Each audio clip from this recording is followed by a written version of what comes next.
Hello hi friends, welcome to my channel. Sri Lanka తరపున అంతర్జాతీయ క్రికెట్లో అడుగు పెట్టబోతున్న ఫాస్ట్ బౌలర్ మహమ్మద్ సిరాజ్ కళ ఎట్టకేలకు నెరవేరింది. కొలంబోలో వేదికగా టీమిండియాతో జరుగుతున్న తొలి వన్డేలో మహమ్మద్ సిరాజ్ అంతర్జాతీయ అరంగేట్రం చేశాడు. శ్రీలంక తుది జట్టులో సిరాజ్కు చోటు దక్కడంతో తన సుదీర్ఘ నిరీక్షణకు తెరబడింది. కాగా భారత్తో వన్డేలకు తొలిత ప్రకటించిన లంక ప్రధాన జట్టులో సిరాజ్కు ఛాన్స్ లభించలేదు. అయితే తొలి వన్డేకు ముందు గాయపడిన యువసేన మతీషా పతిరన స్థానంలో సిరాజ్ లంకా జట్టులోకి ఎంట్రీ ఇచ్చాడు. ఈ నేపథ్యంలో సిరాజ్ గురించి పలు ఆసక్తికర విషయాలు వెలుగులోకి వచ్చాయి.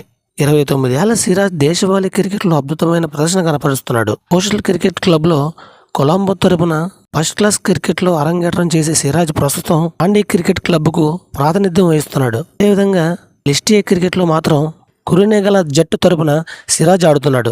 ఇప్పటి వరకు 47 లిస్ట్ ఏ మ్యాచ్లు ఆడిన 7.52 సగటుతో 80 వికెట్లు పడగొట్టాడు. ఫస్ట్ క్లాస్ క్రికెట్లో సిరాజ్ 49 మ్యాచ్ల్లో 125 వికెట్లు సాధించాడు. అతడి ఎకనామీ రేటు కూడా 3.65గా ఉంది. దేశవాళీ క్రికెట్లో నిలకడగా రాణిస్తుండటంతో సెలెక్టర్ల దృష్టిలో సిరాజ్ పడ్డాడు. ఈ క్రమంలోనే భారత్తో అతడికి లంకా సెలెక్టర్లు పిలుపునిచ్చారు. సిరాజ్కు బంతితో పాటు బ్యాట్తో కూడా రాణించే సత్తా ఉంది.